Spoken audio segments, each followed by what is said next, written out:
नमस्कार मित्रो, मी Nilesh Sorbele, tax advocate, Ahmednagar. Corona व्हायरसशी लढा देत असताना आपल्या देशाची आर्थिक परिस्थिती मात्र बिकट होत चालली आहे. त्यावर मात करण्यासाठी माननीय मोदीजींनी 20 लाख करोड रुपयांचे आर्थिक पॅकेज जाहीर केले आहे. त्या संदर्भात चर्चा करण्यासाठी मी आज आपल्या समोर उपस्थित आहे. सदर पॅकेज मोदीजींनी सरळ हाताने गरीब मजूर, शेतकरी तसेच मध्यम व्यापारी व उद्योजकांच्या खिशात थेट टाकले नसले तरी देशाची आर्थिक परिस्थिती सुधारण्याची जबाबदारी नकळत मात्र देशाच्या जनतेवर सोपवली आहे आणि त्यास आत्मनिर्भर भारत अभियान पॅकेज असे नाव दिले आहे. या पॅकेज संदर्भात मोदीजींनी जनतेला एक प्लॅटफॉर्म तयार करून दिला आहे, ज्यावर त्यांना वोकल फॉर लोकल असे म्हणत आपली आर्थिक मंदीची मंदावलेली गाडी भरधाव वेगाने चालवण्यासाठी प्रोत्साहित केले आहे. हे पॅकेज थेट आर्थिक मदतीची अपेक्षा असणाऱ्या जनतेसाठी एक अग्निपरीक्षाच ठरणार आहे.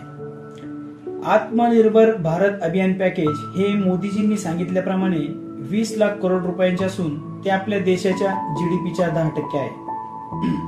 परंतु वस्तुस्थिती पाहता सदर पॅकेजच्या काही घोषणा ह्या पॅकेज जाहीर होण्याअगोदरच आरबीआय व सरकार या दोघांनी मिळून जाहीर केलेल्या आहेत.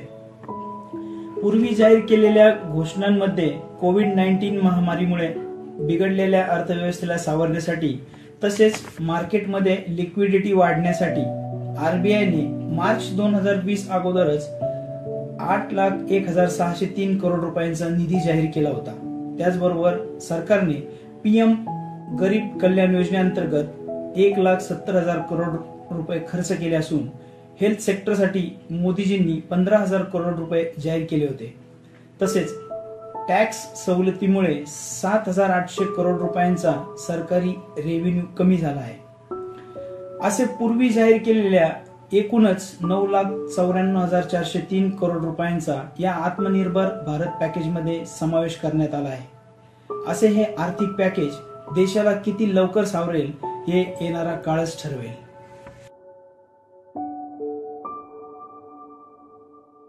आत्मनिर्भर भारत अभियान पॅकेज अंतर्गत माननीय वित्तमंत्री निर्मला सीतारामन यांनी आपल्या 5 दिवसाच्या भाषणामध्ये वेगवेगळ्या सेक्टरमध्ये काही घोषणा केल्या आहेत. त्यापैकी पॅकेजच्या पहिल्या दिवशी एमएसएमई व इतर व्यवसाय उद्योगधंद्यांसाठी 5,94,550 करोड रुपयांची घोषणा करण्यात आली. त्यामध्ये सूक्ष्म, लघु, मध्यम व्यापारी उद्योगांसाठी 3 लाख करोड रुपयांचे विनातारण कर्ज देण्याची तरतूद करण्यात आली आहे. यात सदर कर्ज 4 वर्षासाठी असेल व त्यामध्ये मुद्दल परतफेडीसाठी 12 महिन्याचा मोरेटोरियम पिरियड देण्यात आला आहे.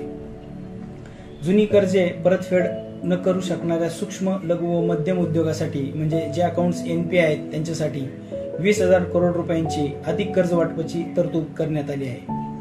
या व्यतिरिक्त गैर बँकिंग वित्तीय कंपन्या म्हणजेच नॉन बँकिंग फायनान्शियल कंपनीज, आवास वित्त कंपन्या म्हणजे हाऊसिंग फायनान्स कंपनीज आणि सूक्ष्म कर्ज देणाऱ्या संस्था म्हणजे मायक्रो फायनान्स इन्स्टिट्यूट्स यांच्यासाठी 30,000 करोड रुपयांची स्पेशल लिक्विडिटी स्कीमची घोषणा करण्यात आली आहे. या घोषणेमुळे सदर कंपन्यांचा लिक्विडिटी स्ट्रेस बराचसा कमी होणार आहे, म्हणजे त्यांच्या हातात पैसा राहणार आहे.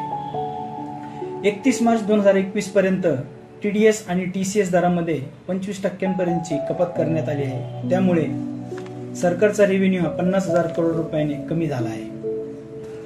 सदर घोषणेचा आणि पॅकेजचा तसा पाहिला तर काही संबंध नसून टीडीएस किंवा टीसीएस मध्ये कपात केली तर टॅक्स पेअरला त्याच्या इन्कम टॅक्स मध्ये सूट मिळणार नाही. त्याला तो कमी कापलेला टीडीएस किंवा टीसीएस त्याचे आयकर विवरणपत्र दाखल करताना भरावंच लागणार आहे. जोपर्यंत तो त्याचे इन्कम टॅक्सचे पेमेंट करत नाही तोपर्यंत त्याची लिक्विडिटी त्याच्या हातात राहणार आहे, म्हणजे तो पैसा त्याला वापरता येणार आहे. सर्व कंपन्यांसाठी कर्मचारी ईपीएफ मूळ वेतनाच्या 12% ऐवजी 10% करण्यात आला आहे. त्यामध्ये 6,750 करोड तसेच व्यापार व कर्मचाऱ्यांसाठी सरकारने ईपीएफ मध्ये 2,800 करोडचे योगदान दिले आहे. यामुळे देखील या कंपन्यांमध्ये लिक्विडिटी स्ट्रेस कमी होण्यास मदत होणार आहे. डिस्कॉम सेक्टर म्हणजे डिस्ट्रीब्युशन कंपनी सेक्टर. यामध्ये सरकारने 90,000 करोड कर्जाचे लिक्विडिटी इंजेक्शन दिले आहे. सदर डिस्ट्रीब्युशन कंपनीमध्ये REC म्हणजे रुरल इलेक्ट्रिफिकेशन कॉर्पोरेशन आणि PFC म्हणजे पॉवर फायनान्स कॉर्पोरेशन यांचा समावेश होतो. पार्शियल क्रेडिट गॅरंटी स्कीम अंतर्गत NBFC म्हणजे non banking financial corporation, MFC म्हणजे मायक्रो फायनान्स कॉर्पोरेशन आणि HFC म्हणजे हाऊसिंग फायनान्स कंपन्या यासारख्या कंपन्यांना अधिक क्रेडिट गॅरंटी कर्ज स्वरूपात देण्यात आली आहे. त्याची परतफेड वेळेवर न झाल्यास सरकारला 20% पर्यंतचा तोटा सहन करावा लागू शकतो. त्यासाठी 45,000 करोड रुपयांची तरतूद करण्यात आली आहे. सूक्ष्म, लघु व मध्यम उद्योग सध्या आर्थिक अडचणीत सापडले असून त्यांच्यासाठी MSMEs फंड ऑफ फंड द्वारा 50,000 कोटींचे इक्विटी फंड देण्यात येणार असून सदर इक्विटी फंड हे लहान उद्योगांसाठी दिले जाईल. त्यामुळे त्यांचा बिझनेस स्टॉक एक्सचेंजवर येण्यासाठी त्यांना प्रोत्साहन मिळणार आहे.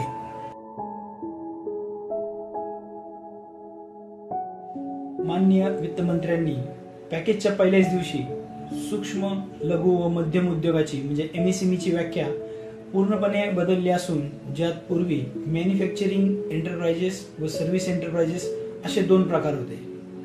मॅन्युफॅक्चरिंग एंटरप्राइजेसमध्ये ज्यांची इन्व्हेस्टमेंट 25 लाखाच्या आत होती ते सूक्ष्म उद्योग, ज्यांची इन्व्हेस्टमेंट 5 कोटींच्या आत होती ते लघु उद्योग आणि ज्यांची इन्व्हेस्टमेंट 10 कोटींच्या आत होती ते मध्यम उद्योग होते.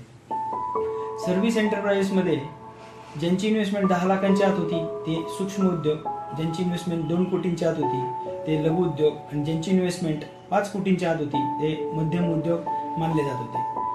सदर व्याख्येमध्ये बराचसा बदल झाला असून मॅन्युफॅक्चरिंग एंटरप्राइजेस आणि सर्व्हिस एंटरप्राइजेसमध्ये ज्यांची इन्व्हेस्टमेंट 1 कोटींच्या आत आहे आणि टर्नओव्हर ज्यांचा 5 कोटींच्या आत आहे असे सूक्ष्म उद्योग, ज्यांची इन्व्हेस्टमेंट 10 कोटींच्या आत आहे आणि टर्नओव्हर 50 कोटींच्या आत आहे असे लघु उद्योग आणि ज्यांची इन्व्हेस्टमेंट 50 कोटींच्या आत आहे आणि टर्नओव्हर 250 कोटींच्या आत आहे असे मध्यम उद्योग मानले जातील.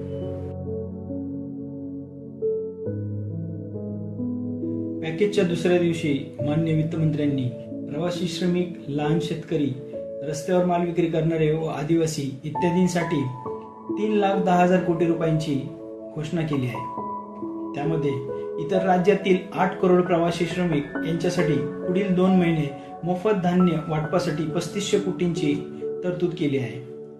सदर तरतूद व मदत श्रमिक व गरीब लोकांपर्यंत पोहोचणे आवश्यक आहे. मुद्रा शिशु कर्ज घेणाऱ्यांसाठी व्याजामध्ये दर 2% दराने सूट देण्यात आली आहे. यासाठी सरकारने 3500 कोटी रुपयांची तरतूद केली आहे. रस्त्यावर माल विक्री करणाऱ्यांसाठी 5,000 कोटींची कर्ज वाटपाची घोषणा पॅकेजच्या दुसऱ्या दिवशी करण्यात आली. PM आवास योजनेअंतर्गत 6 लाख ते 18 लाख उत्पन्न असणाऱ्या व्यक्तींसाठी क्रेडिट लिंक सबसिडी स्कीमची मुदत 31 मार्च 2021 पर्यंत वाढवण्यात आली असून सदर स्कीम अंतर्गत व्याजात सबसिडी देण्यासाठी 70,000 कोटींची घोषणा केली गेली. आजची परिस्थिती पाहता गरीब व मध्यमवर्गीय जनता आपल्या नोकऱ्या व व्यवसाय वाचवण्याचा आणि आपला उदरनिर्वाह करण्याचा प्रयत्न करीत आहेत. घर घेण्याचा विचार खूप कमी जनता करेल. नाबार्ड तर्फे तात्काळ कर्ज योजनेअंतर्गत 30,000 करोड रुपयांची घोषणा करण्यात आली आहे.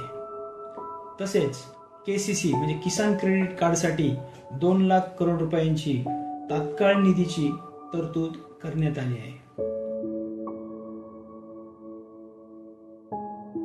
तिसऱ्या दिवशी माननीय वित्तमंत्र्यांनी कृषी व कृषी संदर्भातील इतर सेक्टरसाठी 1,50,000 कोटी रुपयांची घोषणा केली. त्यामध्ये कृषी ट्रान्सपोर्ट व मार्केटिंगसाठी तसेच इतर कृषी इन्फ्रास्ट्रक्चर जसे कोल्ड स्टोरेज व पोस्ट हार्वेस्टिंग मॅनेजमेंटसाठी 1 लाख कोटी रुपयांची घोषणा केली गेली. देशी कृषी उत्पादन वाढीसाठी तसेच सदर उत्पादन जगामध्ये ब्रँड व प्रसिद्धीसाठी सरकार फेमस फूड क्लस्टर बनवणार असून सदर क्लस्टर आधारित उत्पादनासाठी उदाहरणार्थ उत्तर प्रदेशचा आंबा, बिहारचा मखाना, आंध्र प्रदेशची मिरची इत्यादींसाठी क्लस्टर बनवण्यासाठी 10,000 करोड रुपयांची घोषणा करण्यात आली आहे. मच्छीपालन व त्या संदर्भातील इन्फ्रास्ट्रक्चरसाठी व उत्पादन वाढीसाठी 20,000 करोड रुपये फंडाची तरतूद करण्यात आली आहे. पशुसंवर्धन व रोग नियंत्रण कार्यक्रमानुसार सर्व पशूंसाठी लसीकरण योजनेवर 13,343 करोड रुपये खर्च करण्याची घोषणा करण्यात आली आहे. पशुपालन म्हणजे ॲनिमल हजबंडरी अंतर्गत डेअरी प्रोसेसिंग इंडस्ट्री व पशु आहार इन्फ्रास्ट्रक्चरसाठी 15,000 करोड रुपयांची तरतूद केली गेली. हर्बल शेती यामध्ये औषधी वनस्पतीच्या शेतीस प्रोत्साहन देण्यासाठी ₹4,000 करोड रुपयांची घोषणा करण्यात आली. तसेच मधमाशी पालन व्यवसायासाठी 500 करोड रुपयांची तरतूद करण्यात आली आहे.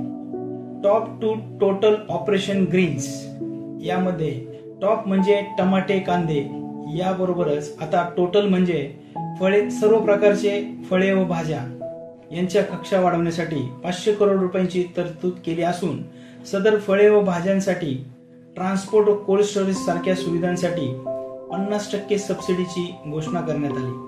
अशा पद्धतीने शेतकऱ्यांच्या व्यवसाय वाढीसाठी, त्यांना ओपन मार्केट व माल निर्यातीसाठी चालना मिळावी यासाठी सदर पॅकेजमध्ये प्रयत्न करण्यात आला आहे.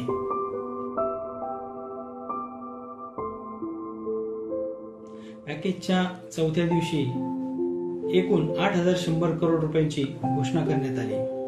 त्यामध्ये coal sector, defence sector, mineral sector, air space sector, power sector, space sector, atomic energy sector व सोशल इन्फ्रा सेक्टर यामध्ये खूप मोठ्या प्रमाणात बदल करण्याची घोषणा करण्यात आली. सदर 8ही सेक्टरमध्ये ओपन मार्केट व प्रायव्हेटायझेशनवर जोर देण्यात आला. रक्षा विभाग म्हणजे डिफेन्स सेक्टरमध्ये प्रत्यक्ष विदेशी गुंतवणूक 49% 74% पर्यंत वाढवली असून social infrastructure development via viability gap funding scheme अंतर्गत health care, education, public facility व रेल्वे आणि रोड ट्रान्सपोर्ट यासाठी 8,100 करोड रुपयांची तरतूद करण्यात आली. पॅकेजच्या 5व्या दिवशी 40,000 करोड रुपयांची तरतूद करण्यात आली असून राज्यांतर्गत लॉकडाऊनमध्ये जास्तीत जास्त नोकरीच्या संधी उपलब्ध व्हाव्यात यासाठी मनरेगा अंतर्गत 40,000 करोड रुपयांचा अधिक मनरेगा फंड तयार केला आहे. त्याअंतर्गत गरीब कष्टकरी जे आर्थिक अडचणी व शारीरिक स्वास्थ्य समस्येने ग्रस्त आहेत त्यांच्यासाठी सदर तरतूद करण्यात आली आहे.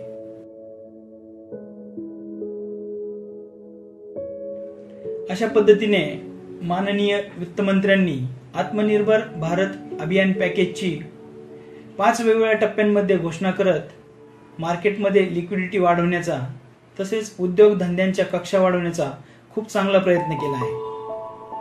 MSME सेक्टर, गरीब मजूर, रस्त्यावरील माल विक्रेते, शेती याचबरोबर coal sector, defence sector, mineral sector, power sector, air space आणि space sector, social infrastructure development व हेल्थ तसेच डायरेक्ट टॅक्सेस इत्यादींमध्ये खूप बदल सुचवले असून ते स्वागतार्ह आहेत. परंतु नुसते बदल सुचवून काहीच होणार नाही, ते सत्तेत उतरवणे तेवढेच कठीण व चॅलेंजिंग होणार आहे.